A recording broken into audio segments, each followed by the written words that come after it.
très chers amis de la presse, de la liberté,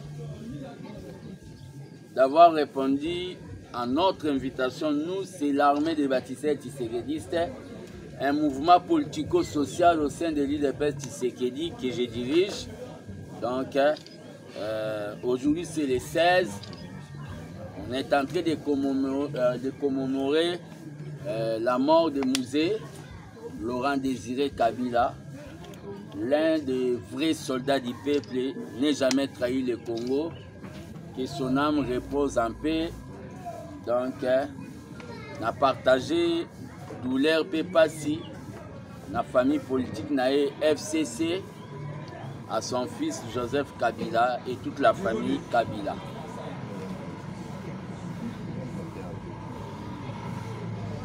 Les babas tant que baba de la jeunesse congolaise, né dans le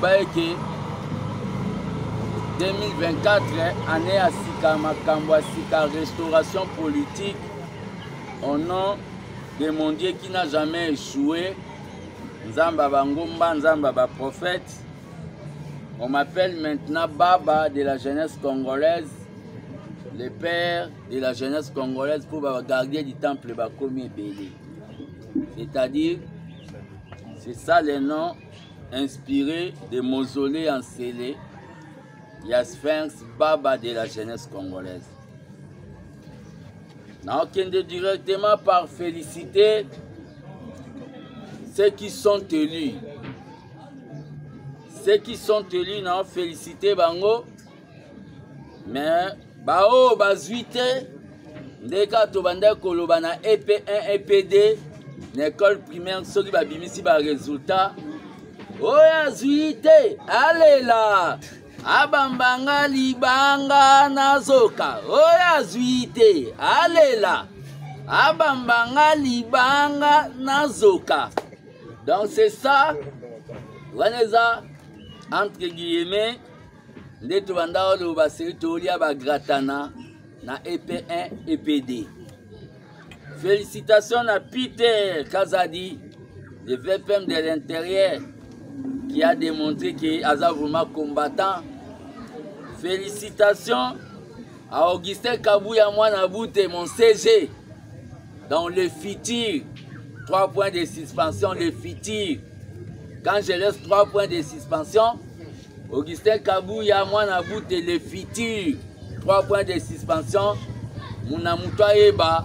Ndenge soka goloba agozala nani lokola koti hémicycle. Félicitations à Raphaël Kibuka MRC qui vient encore de frapper. Félicitations à mon père Jean-Baudouin Mayo. Félicitations à mon père Pius Mabilou. Félicitations Nao nazobenga na mwasi o na mama o nazobenga la femme forte. Dorothée Madi à Mwamba, la femme forte. Félicitations à maman Liliane Moulanga Tumba. Félicitations à Tchangou. Na Babengi Francis Tibalabala. Félicitations à Ogi Kalonji. Terre jaune. Francis Tibalabala, toujours Pembenya peuple. Félicitations la leadership féminin de la Ligue des femmes de la Ligue des jeunes de l'UDPS, Sephora Bidouaya. Félicitations à Funa, à Patrick Mouyaya, consolation et communication. Au Babengi, narratif Yassika, Patrick Mouyaya. Félicitations à Adolphe Amis Makutanu, président de la Ligue des jeunes de l'UDPS. Félicitations à mon vieux Jean-Marie Lukula Sieyadema. Félicitations à Faustin Kaziteriko, coup de gaz, Maître Kazi. Coup de gaz, Maître Kazi, pour la bataille campagne à l'américaine. Félicitations à Géry Dikala, Fourmi. Félicitations à une autre femme forte, Pepito Kilala, Mwasia Pembe. Félicitations à Godin Poyi, Kadima Dadi. Félicitations na Tony Mwaba Kazadi, gratuité de l'enseignement. Félicitations na maman Antoinette Samba Kalambay. Parmi les femmes fortes, il y a eu des PES, leadership excellence, maman Antoinette Samba. Félicitations na on a bengi l'honorable président, le grand communicateur Eliezer Tambwe. Félicitations à madame Akasia Batoubola, directrice à campagne et président de la République. L'échec n'est pas le dernier mot de Dieu pour la bataille. Babimite, je dis bien, l'échec est à l'Iloba. Yasuka Nzambete. Dieu sait pourquoi Bobimite. Parce que Lazare dans la vie n'existe pas. Mais je viens ici tout simplement lancer un message à mon frère, compagnon d'élite, Jekobea. Et sa première expérience, Nayo, Yakozala candidat. L'échec n'est pas le dernier mot de Dieu. Bissotozoa poste était pendant 5 ans. Nous avons gardé notre calme et on parlait rien qu'à la bouche. On n'a pas commis acte oekokoma na libanda ya philosophie na biso ya non-violence. Essaie un peu de te ressaisir. Mutazana o babengi télécommande. Yako placer mutukuna to yako bouger mututo yako chaye kuna c'est Fati numéro 11 le victorieux. Zonga na raison. Ne tombe pas dans les pièges. Yaba contestataire. On ne conteste pas ton propre pouvoir. Donc, Zonga a raison parce que avec des émotions, on risque ça là-haut à l'irréparable. Et l'irréparable dans la politique, ça mène souvent à la mort. Deuxième éloko, on a zolo banabat, bazolinga ko jeter échec na bango na mutu ya Augustin Kabuya, nazo ebisa bango. Laissez celui qui a fait qu'aujourd'hui l'IDPS est bim avec un bon nombre de députés. C'est-à-dire, en 2006, Tozalagate, en 2011, Ndengemo Tozalaga numéro 1, en 2018, Tozalagate, mais Augustin Kabuya a renversé la vapeur 6 mebongola 9 mebongola Kiti. A sali que le Lotobima numéro 1. Dans la législature, il a travaillé dans la philosophie, dans la stratégie, parce qu'on ne peut pas révéler ici. Aïbsaïnga, National Fils Moukoko, Baba de la jeunesse, Toke, un système Oyo, va comprendre que Tocha Bango bin affilé. Botika Koya, Kolinga ko acquise so bobimite, Bolobake, Yenda Sali po bobimate. Waneza ou babengi biloba loba, comme j'ai l'habitude de le dire. Donc sobo bimite, bozonga, bo actualiser ba méthode nabino, bo prochainement bo bima. Augustin Kabuya travaillera na sénité, à sa pesa ki bato baloba ki biloba loba, que ba pese ba preuve soka zalaki na ba machine, à ko démissionner na poste nae. Il y a secrétaire général à IDPS. Jusque-là, il n'y a pas eu de preuves que seulement des balivernes, biloba loba. Quand vous échouez, vous voulez contester les élections, il faut avoir au Babengi la culture développée. Il y a au Babengi, Africain, il y a l'autre côté, il y a Sénégal, Côte d'Ivoire. Oh, si quelqu'un échoue, il accepte qu'il a échoué pour Azonga, pour travailler sous. Mais ici, les gens veulent contester. C'est ça ce qu'on est en train de voir ici.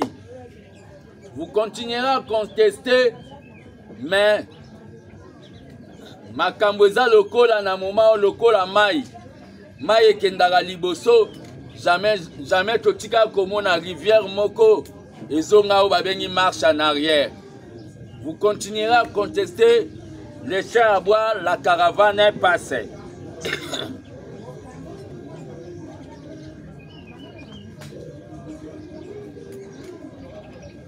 Mon très cher Jekobea, permettez-moi de citer votre nom. C'est votre première expérience. C'est votre première expérience. Donc, il faut éviter de dépasser ma borne, même si aux ana babengi ba préoccupation yako émettre yako loba. Je suis en train de dire nabatu nyonso que M. Jekobea ne dirige plus au babengi les forces du progrès. Force du progrès et se décentralisa, c'est-à-dire se décentralisa na philosophie oyo ya mokonzi ya parti Augustin Kabuya na tina tozala presque na ba base partout. Ba acte oyo salamaki na siège ya M. Jantini Ngobila, autorité morale ya ACP, ba siège ya sabotage wana ezo prouvé te que ils ont la force du progrès. Ce ne sont pas les forces du progrès. Dans le moment où tozoloba, les forces du progrès, bazalaki beaucoup plus na obabengi, makamba ko sécuriser de manière civile campagne à président, ba misusu ba na Institut national de préparation professionnelle, bangote basali actuana. Donc mise au point ça que Jekobea, ça fait un bout du temps à Dirjaka, Asbel Nae, au binonyo soboye bikombo. Na ekoloba par rapport na oyo bazolinga ba comme ça comme crise dans la ville province de Kinshasa. Bato bayaka na temple de la vérité. Tant que baba de la jeunesse congolaise et prophète politique qui serait dans le Nouveau Testament. Na lobaki na bino que la ville de Kinshasa ezaneti berceau, place bébé lalaka. Bébé waneza présidence de la République, président de la République.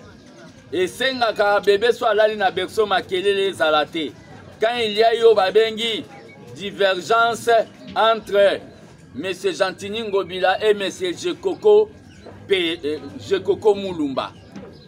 Na ebisaki bino que maman Martha ebisa engana ebisa bango bakoka kosolola. C'était ça mon point de vue. J'étais ni pour Jantini ni pour Jekoko. Mais à un moment où tozoloba, je commence à voir comme si au Congo les gens ont la philosophie, il y a un pouvoir, il y a un pouvoir éternel, pouvoir à vie. Je viens chez M. Jantini Ngobila couper ce message. On vous a suspendu parce qu'il y a eu au Babengi, grief au Bazolo, Banaozana nous présumer. On ne vous a pas révoqué, on vous a suspendu.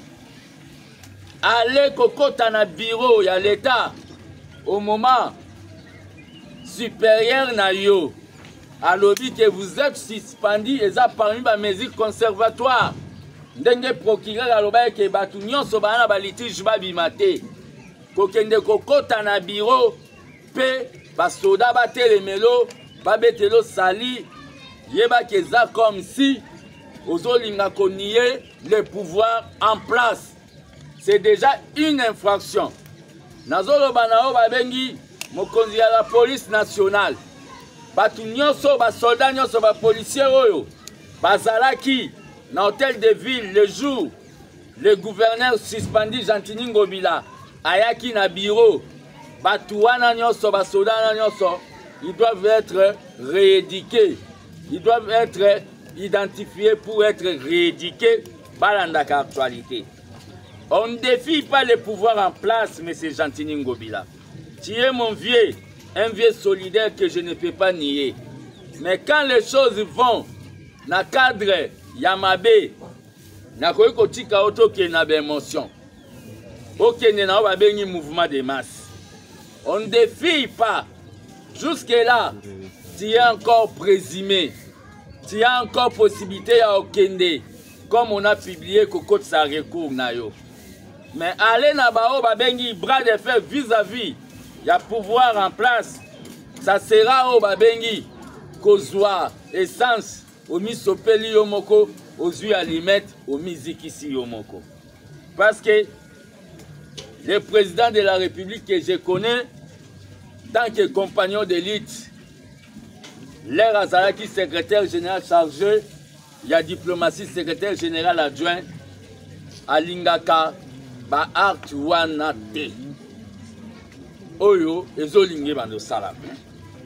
Félicitations à Jekoko Mulumba, comme gouverneur, il y a ville-province de Kinshasa à l'intérim. Monsieur Jekoko Mulumba, compagnon d'élite, membre de mon parti présidentiel UDPS. Tu sais que dit le père à Lobanabiso.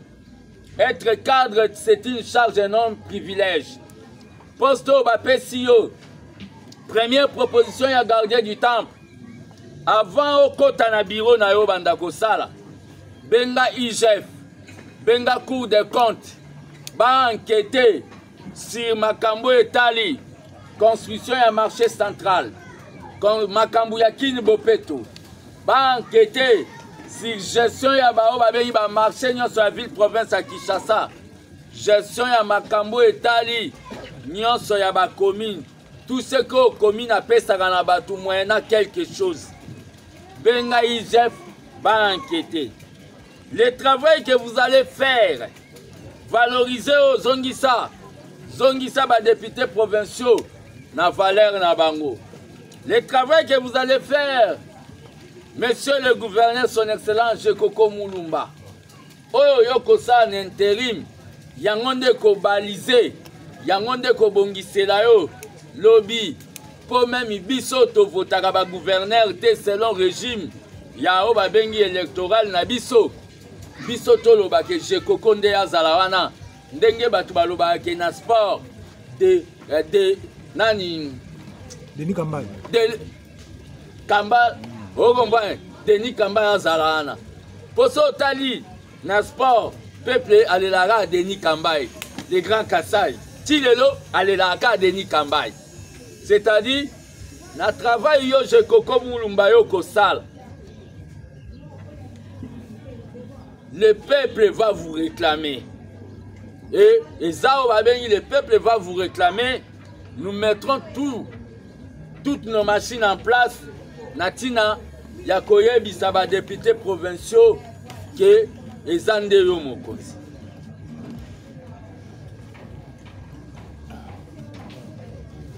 Ça ne sert à rien. Monsieur Gentini Ngobila, ça ne sert à rien. Ça ne sert à rien. Ça ne sert à rien de chercher à défier les pouvoirs en place. Les gens doivent apprendre à accepter les échecs pour l'obibater les mauvaises forces pour babeta makasi. Personnellement, comme moi, j'avais vu mon état de santé avec Ndenge Nabukanaki, opération na Sibir, Nandenge que Nazalagi na financement te ya kosala o babengi campagne Ndenge nga na lingaka. J'ai jugé bon de soutenir Augustin Kabouya comme mon ticket gagnant et il a gagné. C'est-à-dire, il a gagné, il regardait Makambu. Il y a un groupe parlementaire, il y a eu des pèses, na Libanda, Siko ya Koti na Kati. Je crois bien qu'il y aura au Babengi de l'amélioration. Bino bato bo échoué, c'est-à-dire, bo lukate, kozwa, bocha o Babengi Minduk Nabino, ba arme Nabino, na corps ya Augustin Kabouya, boye bakendenga zawana, balatisa yo Babengi antibale politique et passe fence. Parce que soko vandi na kiti, ya secrétaire général, ya IDPS, milimo ba martyr, et kotaka, au comprendre te, aux alaka baba, mais au komi koloba. Baba oya, alobarate, eza babo ngana zate. Au comprendre te, aux alaka timide, au commune na babengi bravo. Parce que qui tu as un secrétariat général à IDPS, et kotisa esprit moroboye.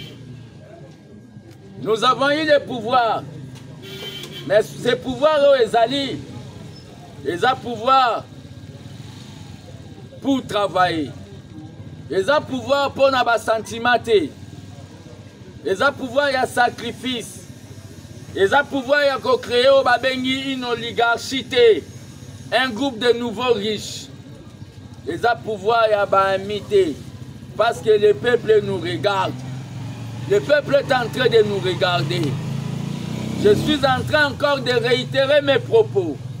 Si nous échouons, sachez très bien, Pino Bato Bokei na pouvoir pour vous représenter Bisso, Binonde Bozala, ba assassin pe ba responsable ya mort, ya o ba bengi disparition ya parti na Bisso. Le président de la République, la confiance n'exclut pas le contrôle. C'est un gouvernement du travail. Je suis en train encore de réitérer tant que baba de la jeunesse congolaise. Ce gouvernement n'a pas un temps de repos. Ce gouvernement, il faut bandako se réunir. Je demande, monsieur le président de la République, gouvernement, il faut bandako se réunir mardi. Au PC ministre instruction, vendredi, Botunia fait sa rapport. Parce qu'on n'a pas du temps. Le social doit primer. On doit baisser le train de vie des institutions.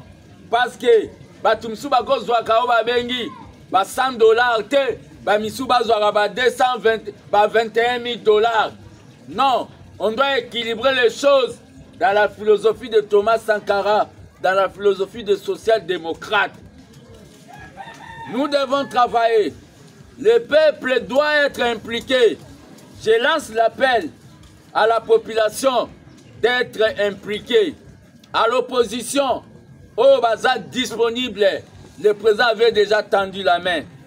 Vienanga Muzitu, pour une fois de plus, Adolphe Muzitu Fumunti, Kobu Kanate. Masananga, Constant Moutamba, Kobu Kanate. Laissez Bato Bazolinga, comme éternel opposant, va continuer opposition. Mais opposition, et ça, pem, pem.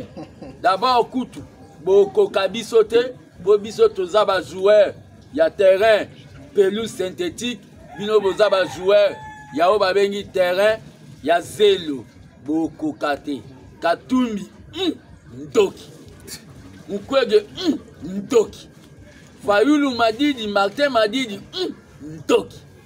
Donc, Bino Tunde Bozawana, Bopema, ça ne sert à rien. Et nous continuons à vous avertir qu'au cas où vous allez chercher à manipuler la rue, nous les seigneurs de la rue, nous serons dans la rue pour vous barrer la route. Nous serons dans la rue pour vous barrer la route à main nue. Je dis et je vous remercie. Nous sommes là, tenons bon, le peuple a déjà vaincu. Par rapport à nos résultats, l'Union sacrée dans la globalité a eu 450 députés. Parce que l'Union sacrée est présentée qui la plateforme électorale est belée. Le FCC n'a pas postulé et les autres, Bazala qui vraiment na volonté ya rozana élection te bango Bazala na ba plan na bango ya contestation na soulèvement populaire, chaos et consort. Faoulou Koutou a ça ba député na eto okendete mais ya kenda emo. Vous comprenez? C'est ça oyo côté ba résultat oyo ebimi. Par rapport à makambo tunanga ya mon frère Jekobea et le président du Parlement de Gilles. D'abord pour votre information, ils n'ont pas postulé dans la liste des l'UDPS. Ils ont postulé dans Obabengi ba mosaïque. C'est-à-dire, ils n'ont pas postulé dans la liste de l'UDPS Bar Tshisekedi. Voilà point. Par rapport à l'acte Obazo Sala, vous savez, dans une famille, comme moi je suis de la famille Moukoko, c'est-à-dire mon père c'est Moukoko Mouteba, ma mère c'est Bernadette Milomba, qui est Milimo dans la Kimia.